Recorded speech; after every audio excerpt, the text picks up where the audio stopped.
You're listening to the Broken Meeple Show, a podcast that speaks passionately about board games for the benefit of those who play them. My name's Luke Hector, best known for the Broken Meeple YouTube channel, and I'm an everyday gamer just like you. And I'll be talking about reviews, top 10s, and just about anything that connects me to board games, as long as I have a tea or coffee in hand, that is.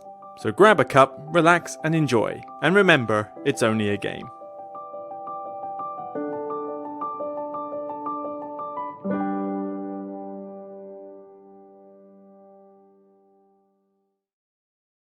Hi everybody, hopefully the intro's done right this time.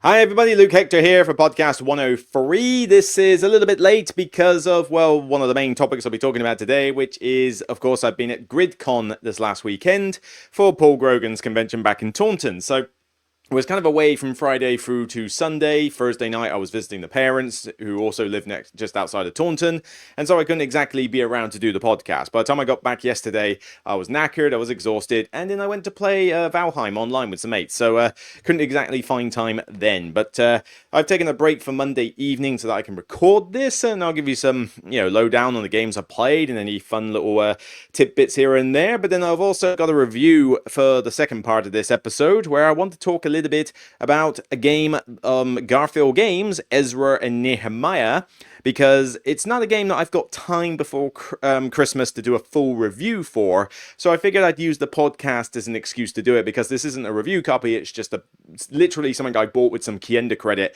that I thought, you know what, I want to try this game out, let's just see what it's like.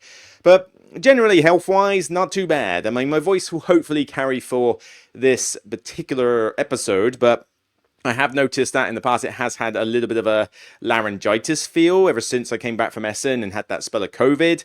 It feels like I'm getting over it, but then my voice was quite raw over the weekend because I made the mistake of forgetting to take my omeprazole tablets with me. So for the period of a good 2 or 3 days, I did not have omeprazole in my system, which is the primary drug I use in order to stop myself getting volcanic levels of acid reflux. And certainly, by Saturday evening and Sunday, oh boy, the throat was literally bubbling like a volcano. It was erupting like crazy. So was in a bit of pain at that point. Thankfully, I got back home on Sunday evening, take one, Monday morning, take another one. So hopefully that should now subside. But it was a little bit on the weird side there. But otherwise, generally fine. The voice should hopefully last. Work is, I've got 3 weeks before my cruise. Looking forward to that. I think that's going to be a good break. I'm going to try and get as many videos done before then as I can, not just to air before I go away, hopefully to air some while I'm away. Like maybe there'll be a few videos that I'll delay until the 2nd and 3rd week of December and then just air them during that period. I may not be able to share them on social media. I'll need to ask for your guys' help on that one, but at least I'll be able to time them so that you get a little bit every week so that you're not just flooded with them all in the week before I go away, because that would just be a bit too much to digest. Channel plans, I'm not doing a top 10 of the year in December. There's just not enough time, and I'm leaving before the end of December. So it kind of defeats the point in trying to do a top 10 of the year when I haven't really had the whole year. So I will do that in January before I even think about doing a top 100 update. So, you can look forward to that list over there. But in terms of the games that I've still got left to do, there is plenty. I mean, Inventors of the South Tigris is sitting right over there for me to plow through the solo mode this week, because I want to do a full review on that one. And I've played it multiplayer enough times. I now need to test the solo mode before I review it. Not going to give away too much from talking about what I played at Gridcon, but you'll get some impressions, I'm sure. But then I've got other things like Asian Tigers is on the table layout below this so that I can learn how to play that one. I can do speed reviews anytime now for King of Tokyo Duel, some of the Empress Force stuff, like Tori, I think it's called, Tori. It's a little abstract game.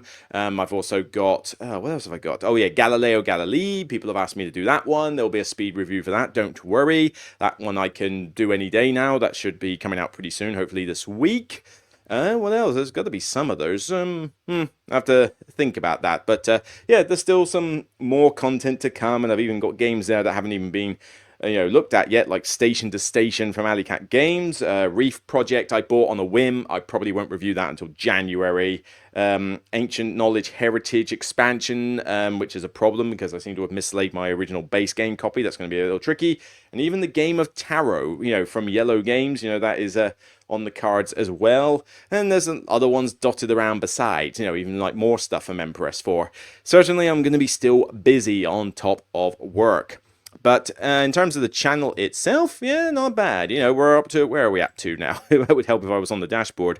24,662. Can we make it a Christmas present for me to get that to 25,000 before Christmas? That would be nice.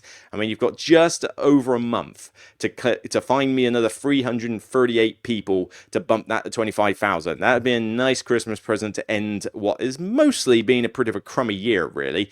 I mean, there have been highlights for sure. Gridcon being one of them, and Essen being one of them, and my 40th birthday being another one. But certainly the second half of the year could have been better, certainly from a health and stress and work perspective. But light at the end of the tunnel. Good cruise, family with Christmas, and just 2025 January, I think is going to start off on a really good note. I think things are on the up and up. But in terms of the content, not a ton. I mean, I got the Unconscious Mind review out finally, so that's been doing quite well. Thanks for everybody who's watched that one, because that was a belter of a 35-minute review to have to do and edit. As well as the expansions, Nightmares, and the modules. Glad to see that people are liking that one. Let's Go to Japan. I'm not one of the people who was jumping on the bandwagon for that one quite as highly as some other people, so check out my theories as to why. I mean, that's done pretty well for a speed review. Lands of Evershade, currently on GameFound, I believe, from Awakened Realms, their new RPG story-based hybrid game.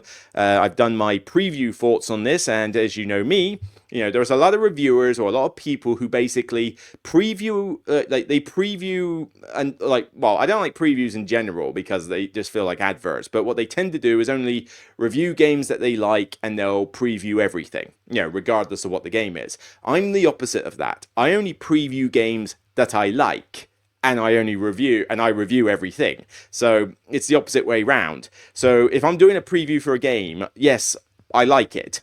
But that's when I'm feeling more comfortable telling you what the game's about, how it works, pros and cons from first impressions, and suggesting, okay, give it a look and make your own mind up about whether you want to purchase it. I'm not telling you to here's a game, go, buy now.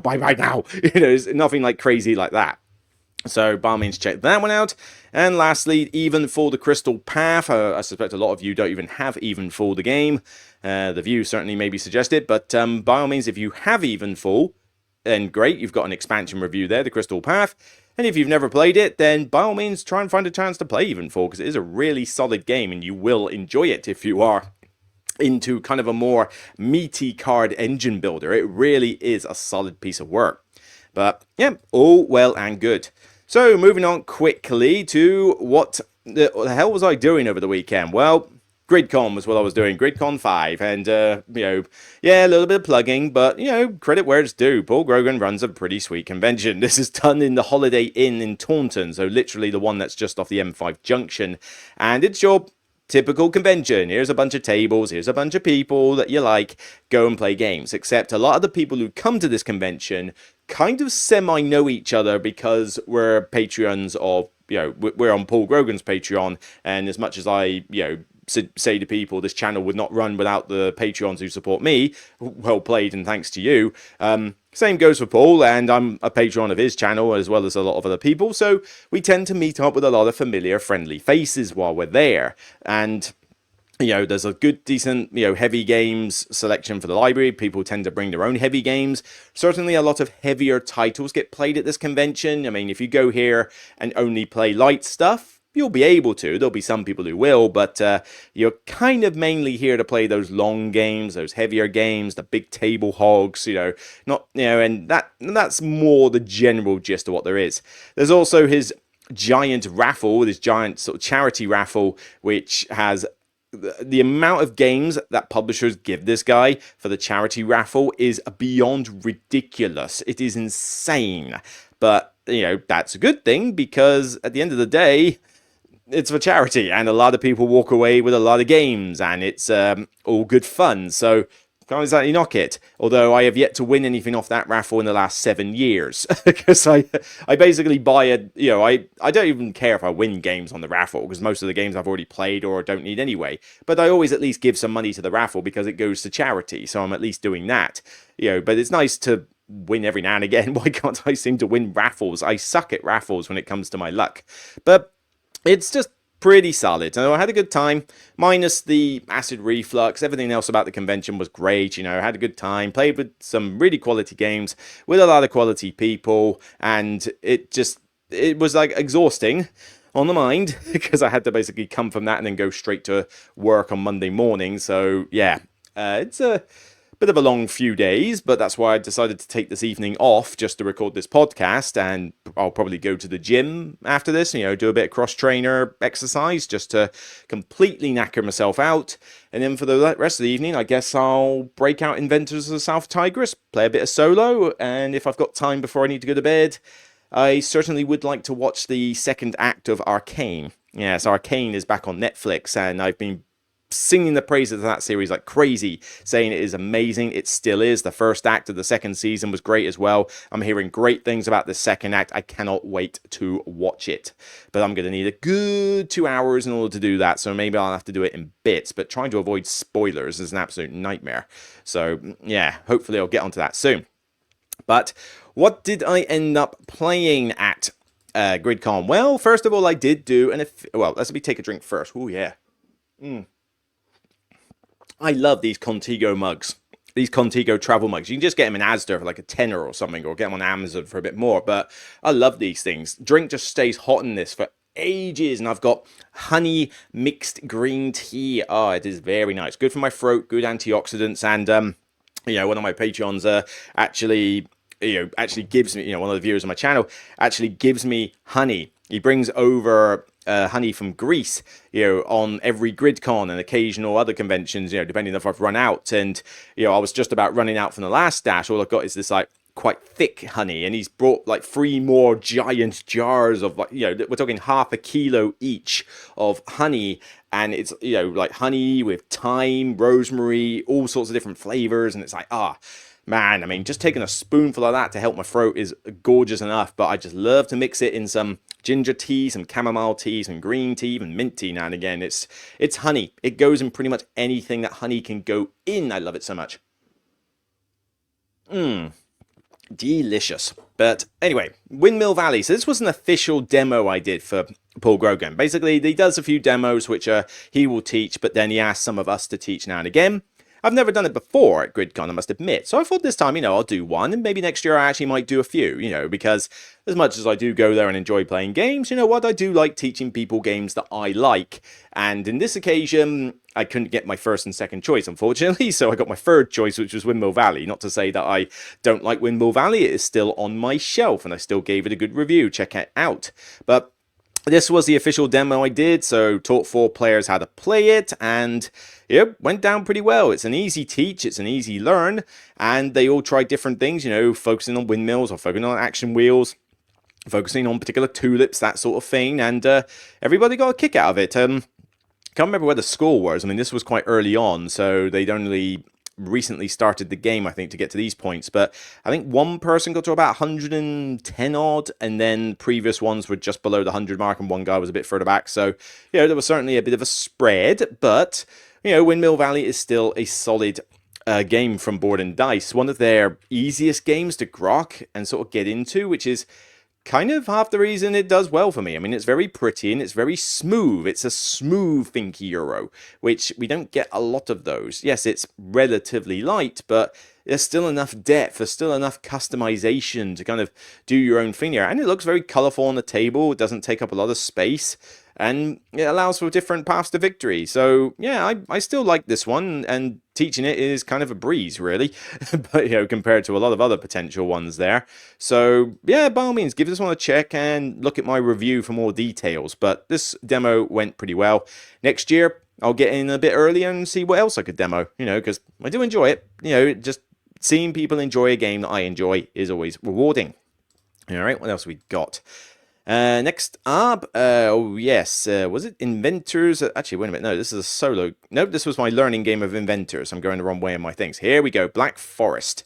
Black Forest, I played this twice over the convention. One was planned, one wasn't. Well, I was meant to play Galactic Cruise with some people, as because some people had like the prototype of it, and unfortunately we couldn't find somebody to teach us the game, and we weren't prepared to try and learn that monstrosity, from scratch. So I had to pass it up. So don't worry, I'll get to play a full game of Galactic Cruise, I'm sure, at some point in my life, before it's released. But for now, I'll wait till it's released and give you my full lowdown there. But Black Forest, yep, played twice. And why? Because A, people wanted to play it, and B, because I love it. This was a game I gave a 10 out of 10, and I said it's potential game of the year. It could well be. I mean, it is just such a cool game. I love this resource dial mechanic that Glass Road throws in. I like the choice of buildings. There's such a good amount of variety with the buildings, like flipping them over, trying different strategies, the way that tradespeople are positioned, and it's just such a smooth game as well, and it's not a lot of rules overhead. There's not a lot of rules to teach. Most of it is looking at all the options you have and trying to decide what to do. So it is a bit of an AP nightmare at times. You got to be a bit wary with a 4-player game, but turns don't take that long. So really, it's more the downtime if people can't think before their turn as to what they're going to do. But when people are taking their turns, it goes at a reasonable pace, and you shouldn't spend more than 2 hours with this in a 4-player game. But you can get this down to like 90 minutes with like 3 players and that. It is a solid, smooth game. It looks very colorful. I love trying different things out. I mean, what was I doing here? I built up an entire board full of like, ponds and the cornfields, and was trying to sort of do stuff with them. I badly needed to level up my workshop at this point, but I was doing well despite. I think I won it, but it wasn't by much. It was quite an even. Oh, I can't remember. Oh, I don't know. I don't really care. It was good fun, and the 3 people I was with enjoyed it. So I don't think anybody I played this game with at Gridcon actually had played Glass Road before, which is something different, because usually people are like, oh, I remember Glass Road, this looks cool. Now it's just people have heard the buzz about this game and just want to try it, so they have no idea what Glass Road is. So you're walking into these 2 dials straight off the bat. But yeah, I love it. Whether I try animals, whether I try cornfields or ponds or different buildings or special buildings, or ignore them, or make glass, make loads of tons of glass, do animal slaughtering, whatever, level up my workshop 100 times. I like this one. It's good, smooth fun. Good, clean fun. So yeah, both games were good and solid for that one. What else we got? We've got to go left through here, haven't we? Ah, yes, Unconscious Mind. This was a big one, wasn't it? And I got kind of fortunate with this, because it was meant to be a 4-player game, but it turned out to be a 3-player game. Which for my head was probably a good thing, because I was getting tired by this point on the same day after playing those other games. And so an Unconscious Mind of 4 players where I was teaching it would have been quite the slog. But thankfully, I got to at least enjoy Unconscious Mind with somebody who had watched the video and one person who had played it solo but not multiplayer. And yeah, a good fun time as well. It was a quiet room, no background noise, didn't throw in any extras or modules in, because as I said in my other review, I don't think most of them are necessary, and I certainly won't throw them in that much with a new player. So we just played base game, and it was still really enjoyable. This game is great. It's a great game in its base form. Base game, retail components is all you need. Granted, I have the deluxe version, but that wasn't necessarily by choice. And to be fair, I do like those ink pots, but anything else could have been just the retail version and I would have been fine. I think in this one, our strategy was just to cure as much as possible. So I focused heavily on treating clients as quickly as possible. So, being hyper efficient with those and not doing quite so much on the map or with the notebook. I mean, everybody else was going notebook crazy. You can see this guy in the opposite corner. He's only got 2 spaces to fill out in his notebook. I've still got 5. It's, they were definitely going mad with that, and I was just trying to munchkin the bottom row actions as much as possible while getting stuff using the action spaces and some of the routine client ones, because I was focusing mostly on routine clients, and their abilities were letting me get lots of cool stuff. So yeah, there was a little bit of cool fun with that, but yeah, just good banter, good laughs, having fun at each other's, dream cards and like clients that they've got. How the opponent there was notebook mad, and it's like, are you actually going to treat any clients soon, or are you just scribbling notes? And me just like basically in out. I'm not sure if the quality of my treatments are good, but certainly I get results very fast. It's kind of the way it was working. But yeah, it's definitely a table hog. It's definitely a slog in rules. But if you can get free players max, and you get just base game components, it can still be really solid. I mean, I think this was the end game points. Maybe it wasn't the end game points. I get a feeling that the other two were a little bit higher than this. But yeah, I did get to. In fact, yeah, this is actually this can't be right. Oh no, it is right. Yes, it is right. I don't know if these two markers moved afterwards, but I definitely got to this one. There's a bright idea token underneath, which means I lapped the board twice. That is 226 points I've got there. I did pretty well.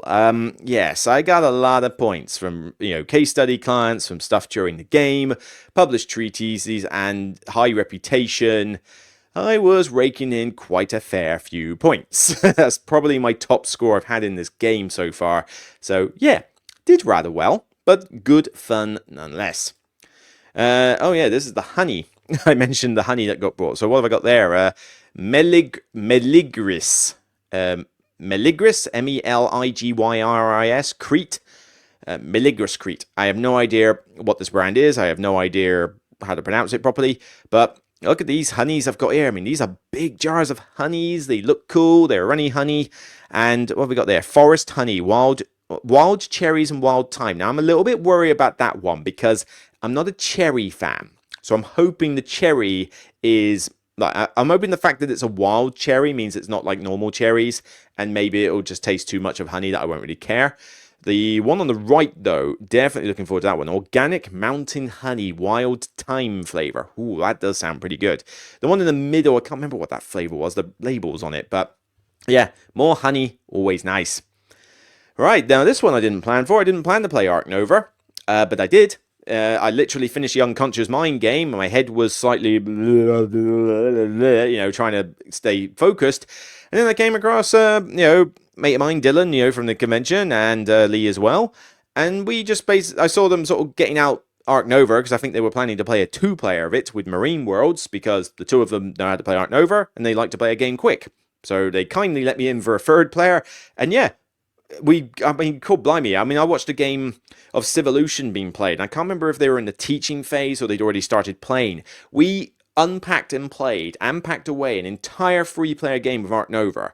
And when we walked away, they were still nowhere near finishing their Civolution game. Yeah, that game is long. We got through this one pretty quick, like a 90-minute game or something, I mean, it is possible to play this game fast if you just get players who know what they're doing and take their turns. It's, easy enough to do. Now, did I take a better photo of this? Yes, I did take some better photos. Here we go. Yeah, so I went to Hollywood Hills, and I didn't even get the Hollywood Hills sponsor objective, unfortunately. My objective was to get a lot of reputation.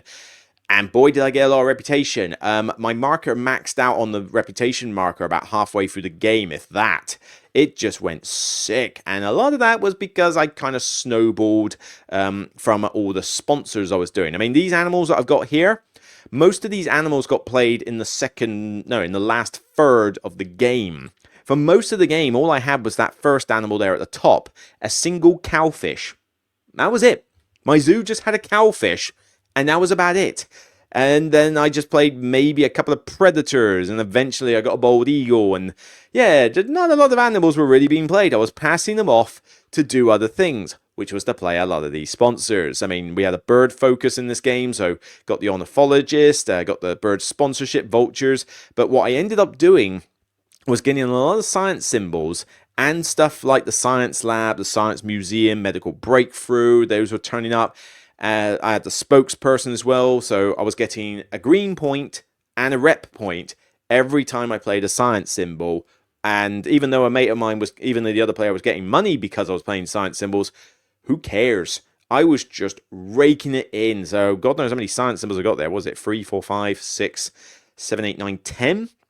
Something like 10 science symbols roughly there.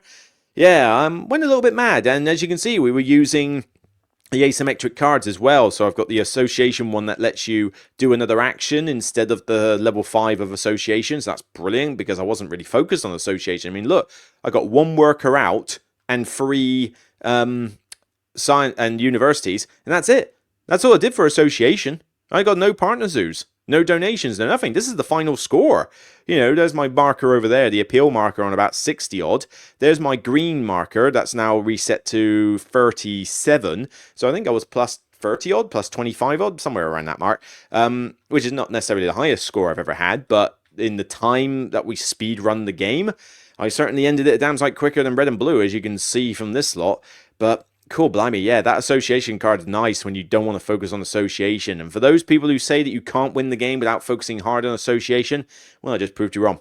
And on top of that, the sponsors card over here. Here we go. Additionally, you may discard a card, gain 4 money, or reduce the level of one played card by 2. Now, on the other side, it's just gain 4 money. So I did it occasionally on the other side, but when I flipped it, that was my first card to flip. Holy smokes, is that reduced the level of one played card by 2 strength. Really useful, especially on Hollywood Hills. I mean, when you're on Hollywood Hills, you cover those 3 H's. All your sponsor cards are -1 strength. If you can then also discard another card, in this case animals, to reduce the strength by 2 more, you are just spamming sponsors. I mean, look at these sponsors. Level 5, 4, 4, 5, 6, 6. I mean, there are some solid sponsors here. Was a special assignment, Bard Owl Hut or whatever it is, medical breakthrough, spokesperson, science museum. There's just so much there, and I never got strapped for money because I wasn't playing that many animals and I had a decent income anyway. But man, I was just getting the cards galore. I had all the bonuses at the top of my board unlocked, so I was getting a lot of stuff in coffee breaks. It was a pretty good, fun game all round, and even playing stuff like native seabirds and things like that, which you wouldn't normally expect. But yeah, this was my zoo for a while. For most of the game, for a decent chunk of the game or something, I think all I had was this South American coati, which I was reluctant to even play an animal. I think it was only because we had predators as the other thing. But yeah, longhorn cowfish. That was the first animal I played, and I had it just that for ages. And the only reason I played that was because it had the boost ability of putting my sponsors card on level 5. That was it. I couldn't even find another sea creature to play to use that boost again, otherwise I would have done it more. But yeah, it was a weird setup. I mean, I managed to do the level 5 birds objective by having only 1 bird. The rest of it was just sponsors. So God knows what I was doing with scientific experimentations on these animals, but it certainly wasn't running a zoo. Maybe I was trying to perfect the world's best longhorn cowfish by experimenting on all the other animals. Right, moving on to Inventors of the South Tigris. I'm not going to say too much here because I want to do a full review, and I played 2 games of this at Gridcon because obviously I needed to, give it the beans on top of other multiplayer games I'd already done. But at least now I can teach this pretty well. But yeah, it's a very complex game for Garfield games. It's definitely one of their most complex that they've done. It's got a lot of moving parts. There's a decent amount of interaction because you are all manipulating these boards here in terms of inventing, building, and publishing. So there definitely is a bit more interaction in this game than otherwise would be in a Garfield game normally. But cool, yeah, there's a lot going on, a lot you got to deal with, and this is just like the stuff on the main board. Then you got your player board here with all the dice that level up into multiple areas, and you're studying, and you got these 6 crafts people. Why have I only got 5? Where's my other one gone? Oh, there he is, up there. So yeah, 6 crafts people you got to level up, and then you got these workshops that you can customize. Holy smokes. I mean, one thing I will say about this game is that Garfield games really do need to maybe consider dialing it back a bit in complexity, because I think they might be overstepping the mark now. But suffice to say, I still had a good time with it. I mean, what was it in that game? Here we... Oh, no, I had a score sheet a second ago. Where was it? There we go, yeah. So that was a 4-player game, 73, 65, 43, and 40, of which I was 73. Granted, this wasn't a teaching game, actually, technically. The two losers there had played it 2-player enough times, and the rogue had played it solo enough times. So granted, it was their first big 4-player game, but they had experience, and certainly only beat the second player by 8 points, but did all right there, although not as well as the other time I was playing, because, on this particular game, as you can see, my workshop got rather large. I focused heavily on boat movement, got to the very end and just kept creating workshop tiles, so I had quite a lot of shenanigans from there, not to mention bonuses for completing columns. But the other one that I played, don't worry, spoiler alert for all these other games, look at this. This was a 3-player game, and it's full up. All these published ideas, all these built ones, all these inventions. It just got ridiculous with only 3 of us. And both of these were 4-round games. These weren't the short games. But then, here we go, 84, 66, 68, 84. I don't think I'm going to be beating that score for a while. Yeah, that was a pretty good session. But, I do like a lot of stuff in this game. I mean, the interaction is good. It looks good on the table. When you get used to the rules, they do flow nicely, but it is a bit of a slog to learn them all. The rulebook is fine, but they do this thing of explaining the core concepts of a few things before they get into the main rules. Although in this particular game's case, I think you kind of do have to teach it that way, because if you just jump straight into the main actions, a lot of stuff won't make sense. I feel like you have to deal with the core concepts first, then get into the actions, which is not normally how I like to teach a game, but here I think it's the only way you can teach this game. It is very sort of rules intensive. But that being said, there's a lot of clever stuff you can do with these dice. There's a lot of clever combos you can pull off. A lot of combinations of styles of play with these workshop tiles. And the main thing I kind of love is that these endgame objectives here. All these inventions have got an endgame objective at the bottom. If you have built or published the item, you qualify to try for that objective. And then it's a case of if you meet one criteria, you get 2 points, and if you meet the other criteria, you get 4. I like the fact that it's just a flat number of points. 2, 4. No scaling number of points or anything like that. It's just, look, do you meet it? Yes, 2. Right, did you meet the better one? Yes, then 4. That sort of thing. Nice and simple.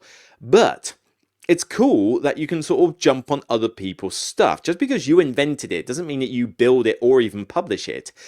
Somebody else might invent a card and it's like, oh, I could actually do pretty well on that objective. I mean, I invented this one here that lets me get points for workshop tiles that are triggered by black die. Okay, fair enough. Not bad. I didn't even build or publish it. I think I got pip to the post in it. So I just invented it and never actually scored off it. But I think I was playing yellow. But then I jumped on... Actually, was I playing yellow? Yeah, I think I was playing yellow. Yeah, I must have been playing yellow. So I jumped in on boat move. Oh, wait, yes, because this was the other game. This wasn't the 3-player. This was the 4-player. This was when I was focused heavily on boat movement. But where's the inventors I had later on? Here we go. Whoop. Yeah, the one where I got 84. So, yeah, I created this one here to level up my craftsperson mechanic dude to high level. I got another one here for a different craftsperson. I got the same one for workshop tiles. I invented and published an item that scored me points for blue and black dice. The bit I'm getting at here is that all these objectives there's an interaction with players, because somebody might put out a card that works for you from an objective perspective, so you try to build or publish or even both for the particular tile. Although honestly, the only main reason I feel like you would ever build and publish your own thing or the same thing is if you wanted to deny other people the chance to actually get points from it. But personally, I would usually build or publish the same item, not both. But I don't know, maybe people can tell me otherwise from a strategy perspective. But yeah, there's a lot of moving parts. It's a fun game, but it is long, particularly with 4. I mean, there is a 3-round game variant to play if you want with new players, and I do recommend you do that for your first game, because it is certainly less of a slog than trying to go through the full 4 rounds. But I feel like the game maybe could be shortened a little bit, particularly with 4. But yeah, the stuff you do, the main mechanics, are very satisfying, even though the theme is completely non-existent. All right, what else we got then? So, this was Inventors, and as I take a swig... That was the second game of Black Forest. So what was I doing here then? Oh yes, I bought a well, which was mostly useless, and an inn, and an alehouse. And that was about it. And I think Veil of Eternity.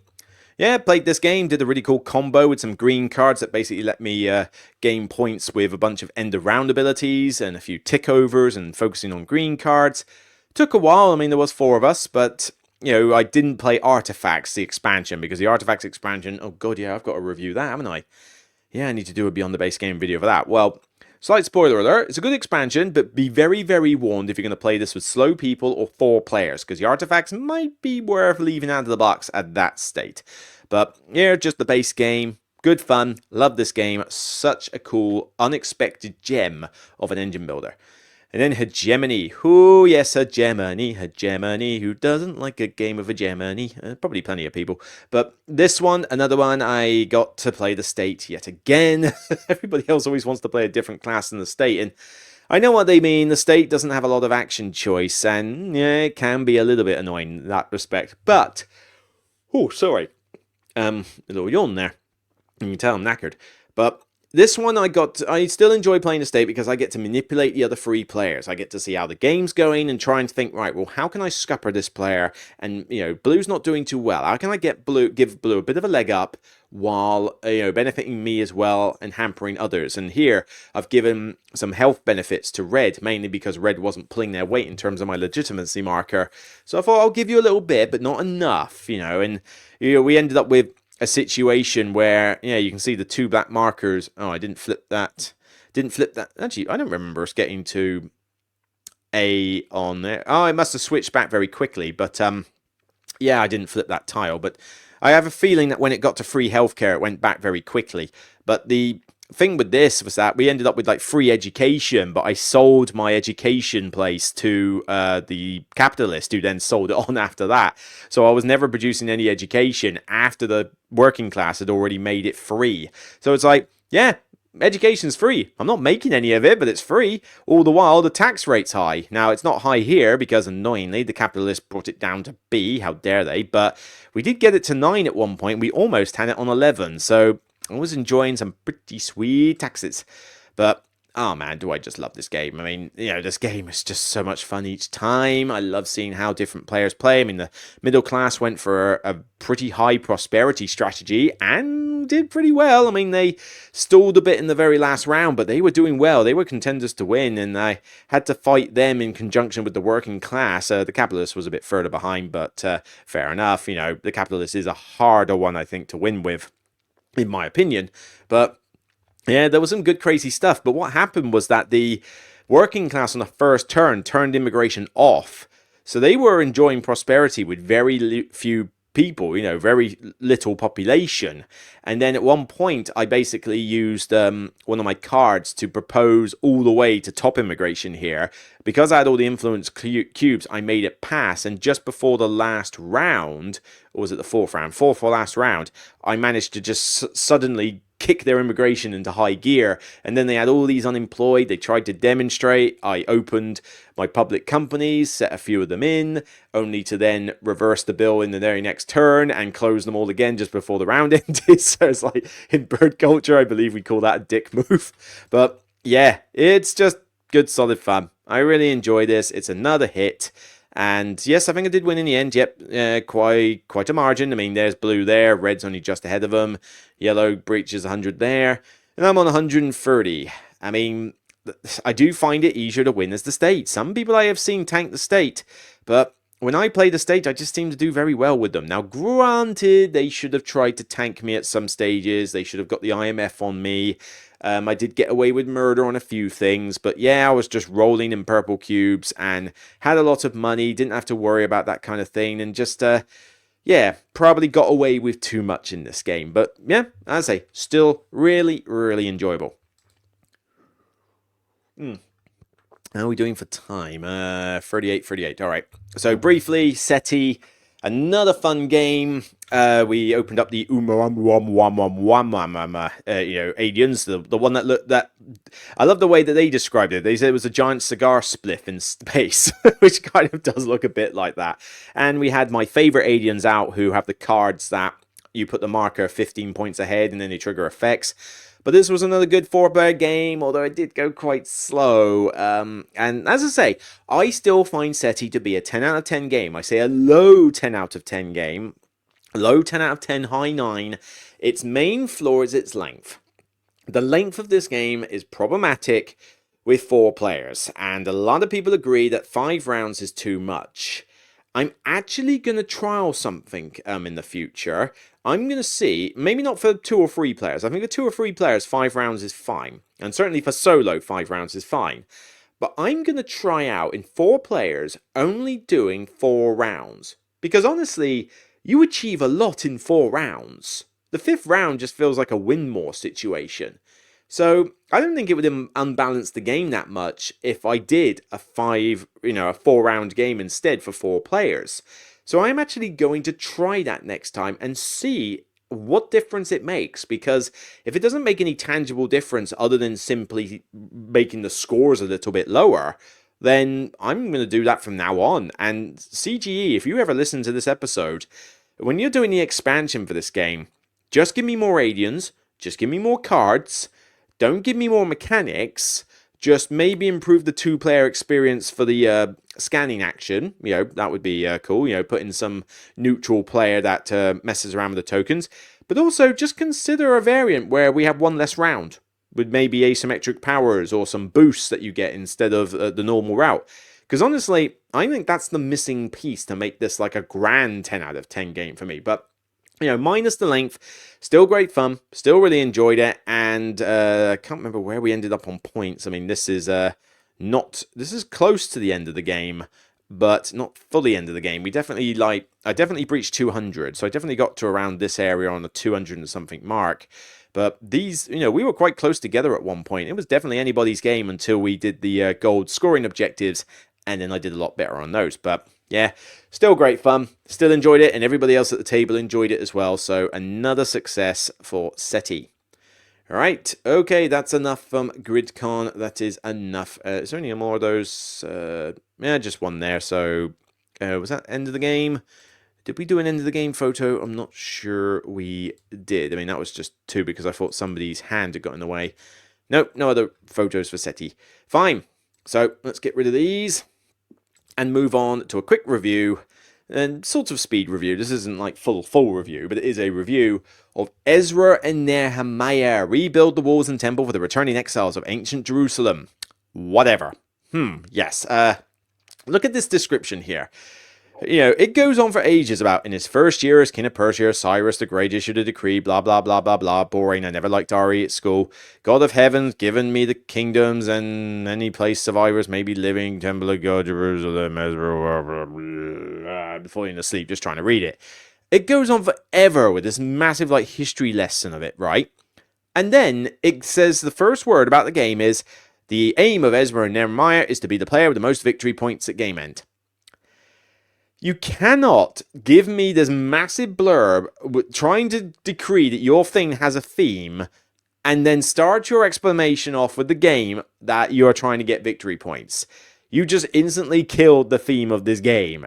And then honestly, I don't really care about the theme of this game. The theme in this is mostly non-existent. Yes, it makes sense of who these 2 were and kind of what you're doing in the game. You're rebuilding, you're rebuilding the walls and temple of ancient Jerusalem or something, and I think that's it. And it's just like, whatever, but you don't really care while you're playing this. I'm not going through this game thinking, oh yeah, I feel so much like I'm in the Bible or the Book of Ezra or whatever the books are. I know jack about Christianity or Bible or religion, anything. I mean, I hated RE in school, so I'm very ignorant on a lot of this stuff. But I wasn't really interested in playing this game because of the theme. It was mainly because A, it's a Garfield game, which means generally I'm interested to play their stuff, but also because a few people were saying good things about it, and it was one of their sort of sub-series. Like, you've got the Tigris, you've got the West Kingdom, you've got the South Tigris, West Kingdom, and North Sea, but this is kind of like their spin-off game. So I thought I would give it a shot. Well, the first thing that you'll see when you look at this game is, oh my sweet Hail Mary, how bland it looks. I mean, yeah, it's got coloured pieces, some players, And it's not necessarily bad artwork, but man, I mean, Desert Jerusalem does not lend itself well to a very nice looker. It looks very generic. I mean, you've got colored cubes for the resources on a little grid here for the temple building, and then you've got, people in slots, people being put on the various books of the, what was it, the Jorah or something? I can't remember what it was. Was it the Korah or something? What does it say? Rebuilding the temple, rebuilding the city walls and gates, and by teaching the Torah, right, to the returning exiles. All right, they're the three action spaces, as they call it. But as you look at this, oh my god, is there a lot of iconography on the table. I mean, this thing is quite a bit of a fiddly game to play in terms of understanding what the hell everything is. Now, there's some good iconography here and there, but yeah, it is plastered all over the place, and it is a busy board for sure. So how exactly does this game play? Well, most of what it relates to, if I can find a suitable player board, well, this is like the board before you start building on it. You've got all the wall cards around the edge that have resource cubes that are required to build those various spots. You've got a temple track here where you can put people on in order to get more bonuses, as well as build on this temple for, again, complete walls and columns for bonuses. Noticing a theme here with the fact that this is a very abstracted game. And also you've got these Torah tiles here, which this is the blank sheet at the beginning, but these will fill up with tiles, which are basically endgame scoring and like some special abilities and bits. And basically, if you have your person on there, you can qualify for the points or the ability. And so it's like other cool things to obtain. But what you're essentially doing on your board, and there's a lot of insert pictures here. I just want to find a picture of the sodding board. Come on, how hard can, and I mean player board, sorry. I mean, how hard can that be? And we'll stick with this one. So, nope, I am going to find a better picture if it kills me. Nope, no, I'm not happy with that one either. I am such a perfectionist. Well, let's look at these cards. This will do, actually. These cards are kind of like your bread and butter of the game. You don't get extra cards, you just have these particular ones. And they've got these ribbons on them.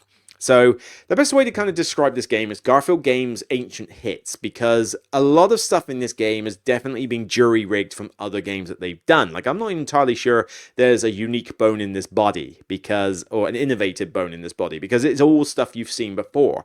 This is basically, I think, ripping off the Paladins of the West Kingdom game. Now, there's an element of Viscounts here with the whole, I've got 3 cards at the bottom and they score me symbols, and you stack cards on them and, those symbols will disappear. But it's mostly a Paladins thing. These colored ribbons or banners are basically there to power the different actions. So if you want to do the temple stuff, you need red.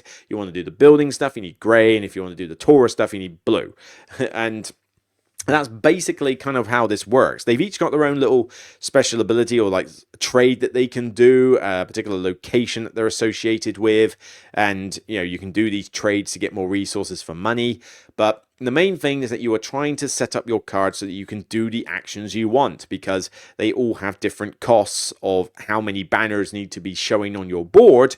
And so you have to manipulate the cards in that way. And that sort of thing is fun. I mean, it's not like any of the mechanics in this game are bad, but the overall feeling I got for this game is that it just feels very generic. There's nothing new in here. Like, I've seen this whole, pay resources and build cards around the outside before. I mean, it's not too dissimilar from the Wolves and Paladins, but, there are other games that have done this. The whole ribbons thing with your player cards is essentially the Paladins from Paladins of the West Kingdom. The fact that there's 3 in front of you and you kind of cover them up, and that is pseudo Viscounts of the West Kingdom. There's just elements pulled from other games that they've done or other games that exist to create this. And so what you kind of end up with is just another Euro game, but one that has a lot of, fiddly iconography in places trying to figure out what's what, and doesn't really give you a decent sense of excitement. I mean, there's only so much interaction as well. Most of the interaction is, just, oh, someone took that card before I did. Now, your board has got some fun bits to it. I do like these development tiles here, where if you get the various resources, you can flip over the tile, and then it gets better, and then you use these meeples in the slots to get yourself bonuses or get yourself extra ribbons, that kind of thing. That stuff is cool. You can customize your strategy based on those tiles and how you choose to play.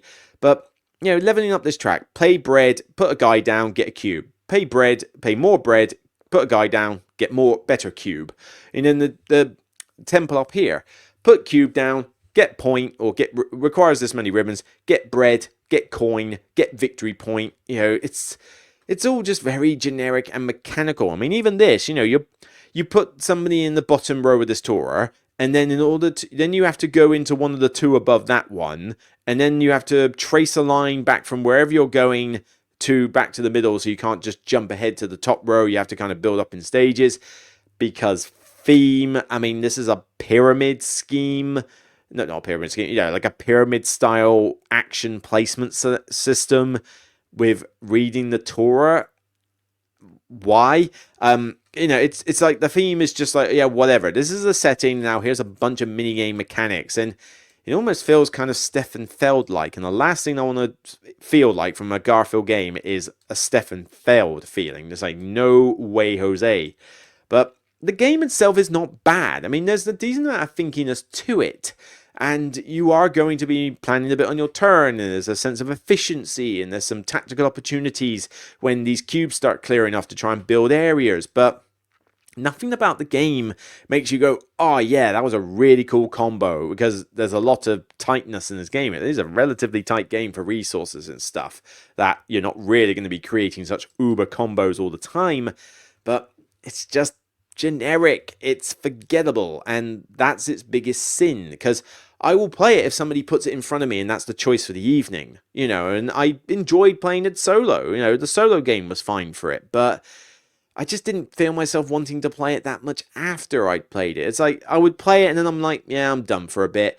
And if you were to say, right, I want to play a Garfield game, which ones are we going to play? I can think of several that I would pull out in a heartbeat before I bring this one out. So this is definitely not a bad Garfield game. It's just not that interesting, and that's kind of its big sin. It's a little dull in places, but it's still got some good thinkiness to it.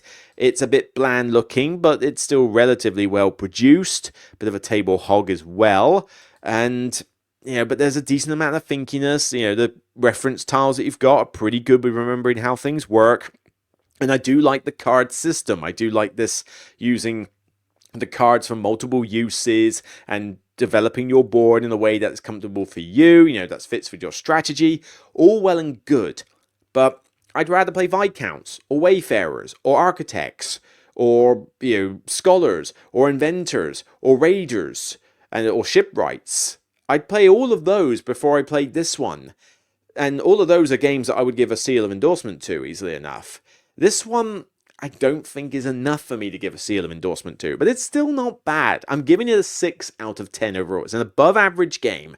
There's stuff to enjoy here, for sure, and I can see why some people would like it a lot if they are into these pretty much bone dry, here's a bunch of minigame style Euros, pick a minigame, spam it to hell, and that is what you do for the game. Because you're not really doing a bit of everything. You're focusing on one of these 3 things, and you're sticking with it, because otherwise you're just not going to be very efficient points-wise. Oh yeah, and I forgot that you've also got this, like, pseudo feed your people thing. Like, at the end of the rounds, you have to basically be able to get this marker as high as these 2, otherwise you get penalized for it. Or is that just a solo mode? I can't recall, but it's like I say, it's mostly just a forgettable experience. Like, when I get rid of this game, and I do intend to sell it on, it's not really going to be one that I remember that much afterwards. It's like, oh yeah, that was a thing. Decent enough game, but I'd rather play any of the, 8 or 9 other Garfield games I've got on my shelf. I mean, how many have I got now? I got 3 of those, 2 of those, that's 5, and I got 2 of those other ones, that's 7. I'm pretty sure there's an 8th on there somewhere. What would the 8th one be? I'm pretty certain I've got 8 Garfield games in my collection, but yeah, it's different strokes for different folks. I can see people will enjoy this one, but for me, and it makes me sound like I don't enjoy it. I do like it. I mean, mechanically, it's decent, but there's no theme to draw me in. There's no desire to play it after I've played, all these other better Garfield games stuff. The rules are going to be a bit of a slog each time you play it, because there is quite a few niche rules here to remember, and it's a bit of a mission to pack it back in the box as well. I mean, it really is a Tetris-style game. So, yeah, it does the job fine. There's stuff to like, but I can't really give it a seal of recommendation, for something that I would rather give the seal to other games in their lineup. This one's fine, does the job. I recommend you try it if you're a fan of Garfield games, or if you were particularly, I say, a fan of Paladins. Paladins and, I don't know, these dry sort of mini-game-centric Euros, and sort of Paladins of the West Kingdom was definitely an influencer here. If those are the sort of things that you really enjoy, then probably give this one a look, because I reckon there are some people that really like it, and I can see why. I just kind of like, yeah, meh, it's fine, does the job, but that's about all I can say. It does the job, and that's just not good enough in this day and age. So, yeah, I'm glad I tried it, just not really a keeper. So, yeah, there we go. So that's a kind of like a speedy sort of overview of my thoughts on Ezra Nehemiah. Does the job, just not overly, memorable. And obviously a lot of games played at Gridcon. So, all those games that I very much enjoy, 8 out of 10, 9 out of 10, 10 out of 10 games there. It was a great convention, so thank you, Paul, for running it. I will see you, obviously, for Gridcon 6 next year, guaranteed. That is not going to, change anytime soon. Maybe I'll do more demos while I'm there, and hopefully I might be able to turn up on the Thursday as well, and go to Sheppy's and stuff like that. So, didn't have much holiday this year. I'll have more holiday next year, so hopefully I'll be able to do a proper session for Gridcon. But yeah, anyway, I'm going to sign off. I'm a throat is standing nerd, and I could do with a little gym visit and just generally chill. So I'll see you on the next episode after there's going to be one more podcast episode this year, because next weekend is the 24th, and then there's the 1st of December, something like that. So the 1st of December, or whatever day the Sunday is going to be the last podcast I do this year. Okay, I'm not going to record another one for, the holidays. I know I'll stick to reviews on that front. So for the next one will be the last one for this year, episode 104, and then the next time you'll see me on a podcast show like this will be in January, as I sail around the Arctic Circle and hopefully not freeze to death. So yeah, looking forward to that. I'll have to think of what to do for that episode. I'm thinking of maybe talking about 2.0 games, the fact that we seem to be flooded with all these 2.0 style games, and, like re-implementations of stuff that's fairly recent. Is that too much of a thing? Although I can't help thinking I did that on a recent episode, so I might have to think of a different topic. But I'm open to ideas and suggestions, so by all means, suggest your thoughts. But until next time, remember, as always, it's only a game, so take care and enjoy the cool weather, enjoy playing games, and hope you had a good time at Gridcon if you were there. And hopefully I'll see you at probably HandyCon. January HandyCon, I should be there as well. So if you're going to that one, then by all means say hi. Means a lot to hear from you. Take care, and bye for now.